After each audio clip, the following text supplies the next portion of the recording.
സ്വാമിയേ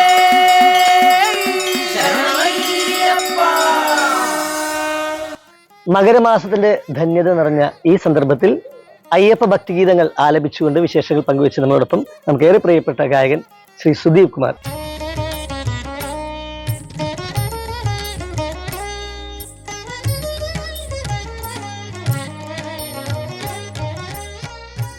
സുദീപേട്ട സ്വാഗതം.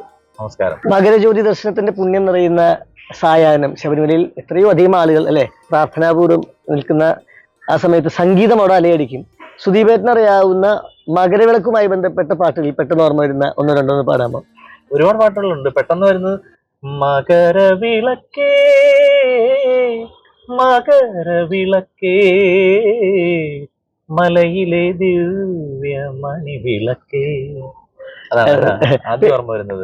പിന്നെ മകരനില കുളിരാടി പാടും പുണ്യദർശനം.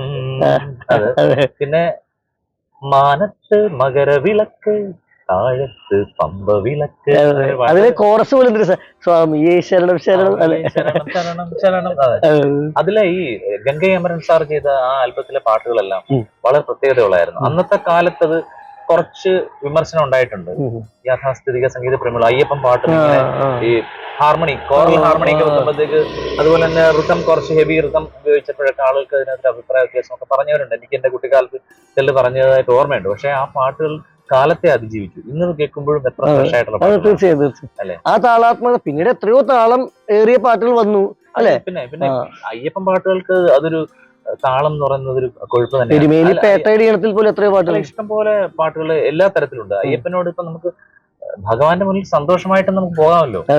ഭഗവാന്റെ മുന്നിൽ എപ്പോഴും സങ്കടങ്ങൾ ഉള്ളതല്ല, നമ്മുടെ സന്തോഷങ്ങളും ഭഗവാനോട് പങ്കുവയ്ക്കാം. അങ്ങനെ ദർശനം സന്തോഷപൂർവ്വം പോയി സാധിച്ചു. ഇത്തവണ ഞാൻ സന്തോഷമായിട്ടാണ് ദർശനത്തിന് മലയിൽ പോയത്. സന്തോഷമായിട്ട് പോയെന്ന് പറഞ്ഞ ഈ പറഞ്ഞ പോലെ നമ്മൾ ഈ പറഞ്ഞ വിഷയമായിട്ട് തന്നെ കണക്ട് ചെയ്യാം. വളരെ താളനിബദ്ധമായ ഒരു ദർശനം എന്ന് പറയാം. കാര്യം നമ്മൾ കുട്ടിക്കാലം മുതൽ കേട്ട് ആരാധിച്ചിട്ടുള്ള വലിയൊരു പെർക്കഷനിസ്റ്റ് ആണ്. ഇന്ത്യ കണ്ട ഏറ്റവും മികച്ച ഒരു താളവാദ്യ കലാകാരൻ ശിവമണി എന്നാണ്. ശിവമണിയാണ് നമ്മൾ ഉത്സാഹപൂർവ്വം വിളിക്കുന്നത്. ശിവമണി സാറിന്റെ കൂടെയാണ് ഇത്തവണ ഞാൻ മലയ്ക്ക് പോയത്. ശിവമണി സാർ ഇപ്പൊ കഴിഞ്ഞ 8 വർഷമായിട്ട് മലയിൽ ഒരു പരിപാടി അവതരിപ്പിക്കുന്നുണ്ട്, സംഗീത പരിപാടി. ഇത്തവണ എന്നെ ഉള്ളിയേരി പ്രകാശേട്ടൻ ആണ് വിളിക്കുന്നത്. ഉള്ളിയേരി പ്രകാശേട്ടനും അദ്ദേഹം ഒരു സ്ഥിരമായിട്ട് ഒന്നിച്ച് അവരുടെ ബാൻഡും പരിപാടികളൊക്കെ ഉള്ളതാണ്. അപ്പൊ എന്നോട് ചോദിച്ചു, ഇങ്ങനെ ഇത്തവണ മലയ്ക്ക് പോകാൻ ശിവമണി എണ്ണ ഞങ്ങൾ ഒന്നിച്ച് പോകുന്നു, അപ്പൊ നമുക്ക് പോയി കുറച്ച് പാട്ടുകളൊക്കെ പാടിയാലോ, അങ്ങനെ പോയാലോ എന്ന് ചോദിച്ചു. അപ്പൊ അവരൊക്കെ വ്രതമൊക്കെ എടുത്ത് കുറച്ച് ദിവസമായിട്ട് ഞാൻ പ്രിപ്പയർഡ് ആയിരുന്നു. പക്ഷെ ഞാൻ എന്നെ വിളിക്കുമ്പോഴേക്കും എനിക്ക് അതിനുള്ള സമയമില്ല. കുറഞ്ഞ സമയത്തിനുള്ളിൽ ഞാൻ പല പരിപാടികളുമായിട്ട് നടക്കുന്നതിനിടയിൽ ഞാൻ കുറഞ്ഞ സമയം കൊണ്ട് അവരുടെ കൂടെ ജോയിൻ ചെയ്യാൻ തീരുമാനിക്കുകയും അങ്ങനെ ഞങ്ങൾ ഒന്നിച്ച് പോയി. അവിടെ പോയി അതൊരു അസുലഭ മുഹൂർത്തമായിരുന്നു. എന്നെ സംബന്ധിച്ച് നല്ലൊരു ദർശനമായിരുന്നു. കാര്യം മേൽശാന്തിയുടെ കയ്യിൽ നിന്നും ഇത് പ്രസാദവും പൊന്നാടയൊക്കെ കിട്ടി. അത് കഴിഞ്ഞിട്ട് നേരെ ഞങ്ങളവിടെ വന്നപ്പോഴത്തേക്കും ജനസമുദ്രമാണ്. പിന്നെ അവിടെ സംഗീത പരിപാടി അവതരിപ്പിച്ചു. 1.5 മണിക്കൂറോളം പാടിയുള്ളൂ.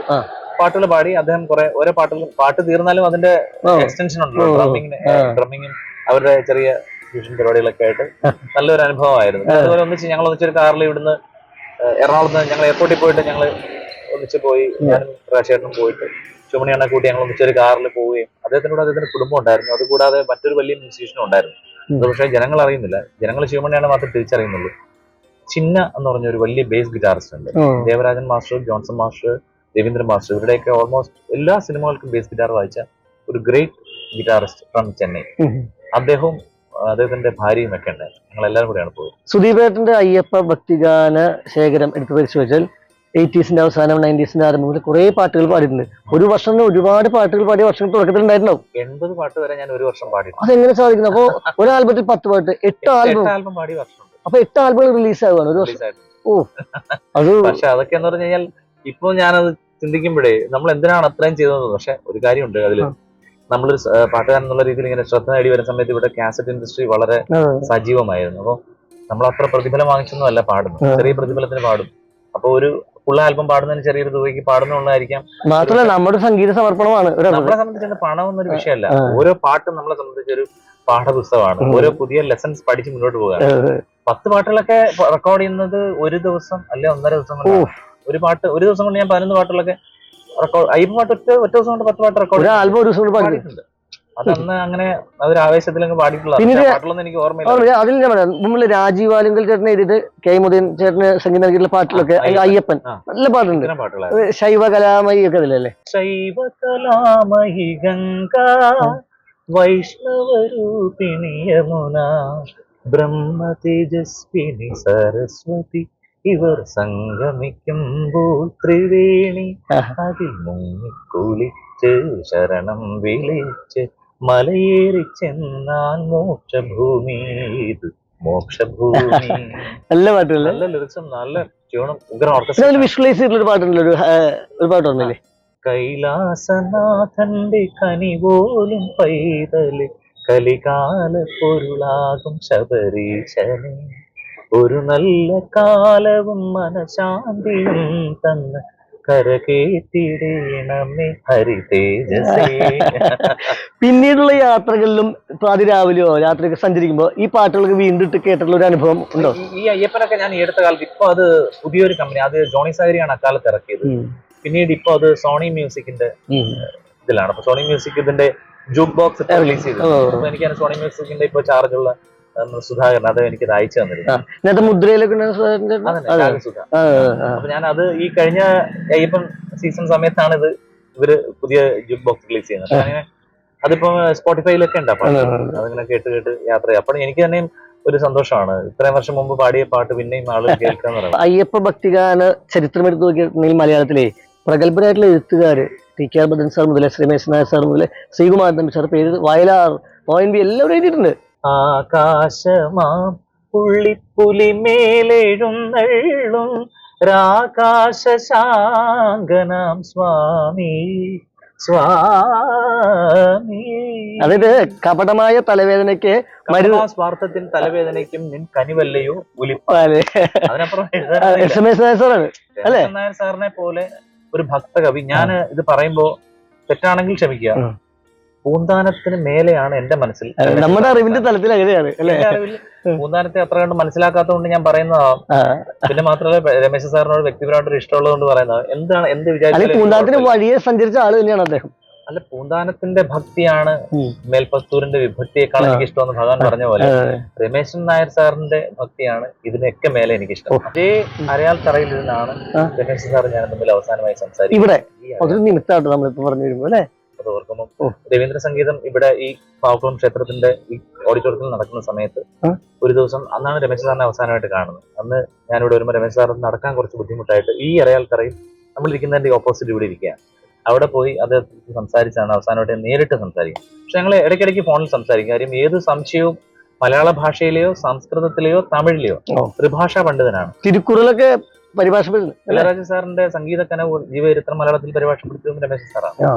പിന്നെ ഏത് സംശയവും വിളിച്ച് ചോദിക്കാം. ഏത് സംശയത്തിനും ഉത്തരം പറയുന്നത് വെറുതെ ആ ഒരു വാക്കിന്റെ അർത്ഥമാണ് ചോദിക്കുന്നതെങ്കിൽ ആ വാക്കിന്റെ അർത്ഥം മാത്രമല്ല, അതിന്റെ പദമൂലവും ആ പദം വന്നിട്ടുള്ള പാട്ടുകളുണ്ടെങ്കിൽ കൃതികൾ എങ്ങനെ വന്നു ഒരു ലെക്ചർ ക്ലാസ് തന്നെ തന്ന് ഒരു കോളേജ് പ്രൊഫസറോട് നമ്മുടെ പ്രൊഫസറോട് നമ്മൾ ഒരു ലാംഗ്വേജ് പഠിക്കുന്നവരാണ് ഒരു MA ക്ലാസ്സിൽ ചോദിച്ചാൽ എന്തായിരിക്കും ഉത്തരം?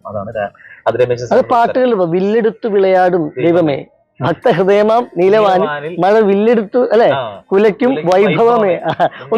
ഒന്ന് പാടാമോ? വില്ലെടുത്തു വിളയാടും ദൈവമേ ഭക്തഹൃദയമാം നീലവാനിൽ മഴവില്ലെടുത്തു കുലയ്ക്കും വൈഭവമേ നിന്റെ അൻപിനല്ലയോ ഞങ്ങൾ വരുന്നു. ദക്ഷിണാമൂർത്തി സ്വാമിയുടെ സംഗീതം അതും പറയണം. അയ്യോ, എന്താ ഇത് രണ്ടും കൂടെ ചേരുമ്പോഴത്തേക്കാണ് നമ്മൾ ശരിക്കും പാൽപായസം അല്ലെങ്കിൽ പഞ്ചാമൃതം കയ്യിലേക്ക്. അതിലെ ആഴിപൂജയ്ക്ക് കർപ്പൂരം ഓർമ്മയുണ്ടല്ലോ. പൂജയ്ക്ക് കർപ്പൂര അതെ, ഈ വാതിൽ പഴുതിലൂടെ പാട്ടിനെ ഓർമ്മപ്പെടുത്തുന്ന പൂജ. അത് രണ്ടും ഒരേ രാഗത്തിലാണ് രണ്ടും തുടക്കം. സ്വാമിക്ക് അങ്ങനെ പലപ്പോഴും ചില രാഗങ്ങളിൽ പാട്ടുകൾ ചെയ്യുമ്പോൾ പലരും ചോദിക്കാറുണ്ട് ദക്ഷിണാമൂർത്തി സ്വാമിയുടെ ആ പാട്ടിന്റെ ഈണവുമായിട്ട് അതുപോലെ തന്നെയാണല്ലോ അല്ലെങ്കിൽ അതേ സ്വരങ്ങളാണല്ലോ ഉപയോഗിക്കുക എന്ന് ചോദിക്കാറുണ്ട്. അപ്പോ അതിനൊരു ഉത്തരം എന്റെ മനസ്സിൽ തോന്നിയിട്ടുള്ളത് ത്യാഗരാജ സ്വാമികളുടെ കൃതികൾ നമ്മൾ പരിശോധിക്കുക. ഇപ്പൊ ചിബ്രോ എന്ന് പറഞ്ഞ കല്യാണി രാഗത്തിൽ അതേ ഈണത്തിലുള്ള ഒരു 5 കൃതികൾ വേറെയാണ്. അപ്പൊ ഒരു രാഗത്തിന്റെ ഭാവം ധ്വനിപ്പിക്കാൻ വേണ്ടി അതേപോലെ തന്നെ മഹാരഥന്മാർ പണ്ട് കാലങ്ങളിൽ ചെയ്തിട്ടുണ്ട്. ആ ഒരു വഴി പിന്തുടരുന്നതുകൊണ്ടാണ്. അല്ലാതെ അദ്ദേഹത്തിന് വേറെ ട്യൂൺ ഉണ്ടാക്കാൻ അറിഞ്ഞപ്പെടാഞ്ഞിട്ടല്ല. 1,00,000 ട്യൂൺ വരും അല്ലേ? കടലാണ്. എപ്പോഴും ഏത് ട്യൂണും ഇങ്ങനെ ഒഴുകി വന്നുകൊണ്ടിരിക്കുന്ന മനുഷ്യനാണ്. അപ്പൊ അതുകൊണ്ട് അവരൊക്കെ മനഃപൂർവ്വം തന്നെ അതാണ് ആ രാഗത്തിന്റെ ഏറ്റവും എസൻസ് എന്നറിയാം. അതാണ് മനസ്സിൽ ആദ്യം തൊടുന്നതെന്ന് അറിയാം. അതുകൊണ്ടാണ് അത് ഉപയോഗിക്കുന്നത്. അല്ലാതെ ആഴി പൂജയ്ക്ക് അദ്ദേഹത്തിന് വേറൊരു ട്യൂൺ ചെയ്യാനോ ആ രാഗത്തിൽ തന്നെ വേറൊരു സ്ഥലത്ത് പരീക്ഷിക്കാനോ അറിഞ്ഞുകൂടാഞ്ഞിട്ടല്ലേ അന്ന് വന്നാലാണ് പെട്ടെന്ന് ആളുകളിലേക്ക് എത്തുന്നത്. ഈ കൂടുതൽ അയ്യപ്പസ്വാമി നമുക്ക് അനുഗ്രഹിച്ച് നൽകിയിട്ടുള്ള ഏറ്റവും വലിയ നിധിയാണ് ദാസേട്ടൻ. അതുകൂടെ പറഞ്ഞിട്ട് വേണം പൂർത്തിയാക്കാൻ. കാരണം അയ്യപ്പ ഭക്തി ഗാനങ്ങളിൽ ദാസേട്ടൻ പറഞ്ഞിട്ടുള്ള ഒരു സ്വര ഗാംഭീര്യം, അല്ലെങ്കിൽ അതിലൊരു ഭക്തിരസ പൂജ എന്നൊക്കെ പറയേണ്ടി വരും. പലപ്പോഴും അയ്യപ്പൻ പാട്ടുകൾ മാത്രമല്ല, ഏത് ഭക്തിഗാനങ്ങളും. ഞാൻ ഇന്ന് രാവിലെ എനിക്കൊരു ഹോബി എന്ന് വെച്ചാൽ ഞാൻ എപ്പോഴും കേട്ടത് കേൾക്കുന്നതിനേക്കാൾ എപ്പോഴും പുതിയത് ഇങ്ങനെ കേൾക്കാൻ നോക്കൊണ്ടിരിക്കും. ഇന്ന് രാവിലെ ഞാൻ 5 പാട്ടുകൾ കേട്ടു. അത് മാണിക്യനാച്ചി അമ്മ എന്ന് പറഞ്ഞിട്ട് സമ്പത്ത് സെൽവം ചെയ്ത ആൽബത്തിലെ ദാസാറിന്റെ തമിഴ് പാട്ടുകളാണ്. ഇന്നലെ ഞാൻ കേട്ടത് മുരുകൻ പാട്ടുകൾ, തമിഴിൽ സമ്പത്ത് സെൽവം തന്നെ ചെയ്തത്. അതിലെ 5 പാട്ടുകൾ ഇന്നലെ കേട്ടു. അപ്പൊ മിക്ക ദിവസവും രാവിലെ ഏതെങ്കിലും ഇങ്ങനെ ഞാൻ കേൾക്കുന്ന സമയത്ത് എനിക്ക് അത്ഭുതമാണ് ഓരോ ദിവസവും അദ്ദേഹത്തെ കുറിച്ച് തോന്നുന്ന കാര്യം. എങ്ങനെ ഒരു മനുഷ്യന് ഇങ്ങനെ ഹൃദയം കൊടുത്ത് പാടാൻ സാധിക്കുന്നു എന്നുള്ളത്. നമ്മളൊക്കെ ഓരോ പാട്ടിലേക്കും എത്തിപ്പെടാൻ വേണ്ടി എത്രത്തോളം നമ്മൾ ആലോചിച്ചാലും ആഗ്രഹിച്ചാലും എത്തിപ്പെടാൻ പറ്റണമെന്നില്ല. അത് പ്രതിഭയും സാധകവും പിന്നെ ഒരു ബ്ലെസ്സിങ്ങും, മൂന്നും കൂടെ അദ്ദേഹത്തിനുള്ള പോലെ ആർക്കും ഇല്ല. ആ പുണ്യമുള്ളതുകൊണ്ട് തന്നെ ശബരിമല സന്നിധാനത്ത് ഓരോ ദിവസവും ഹരിവരാസനം ആയിട്ട് അദ്ദേഹത്തിന്റെ സ്വരം ആളുകൾ കേൾക്കുകയാണ്. ഇന്ന് നമ്മളിപ്പോൾ ശരണവഴി എന്ന ഈ പരിപാടി വൃശ്ചിക മാസം ആരംഭം മുതൽ മകരവിളക്ക് വരെയുള്ള സമയത്തേക്ക് റെഗുലറായിട്ട് പോയിക്കൊണ്ടിരിക്കുന്ന പ്രോഗ്രാമിലെ പൂർത്തിയാവുന്ന ഒരു എപ്പിസോഡാണ്. നമുക്ക് ഹരിവരാസനം അല്പം ചൊല്ലിട്ട് പൂർത്തിയാക്കാം. ഹരിവരാസനം വിശ്വമോഹനം ഹരിദധീശ്വരം ആരാധ്യപാദുകം ഹരിവിമർദ്ദനം നിത്യമർദ്ദനം ഹരിഹരാത്മജം ദേവമാശ്രയേ. ശരണമയ്യപ്പ സ്വാമി ശരണമയ്യപ്പ, ശരണമയ്യപ്പ സ്വാമി ശരണമയ്യപ്പ. സ്വാമി ശരണം.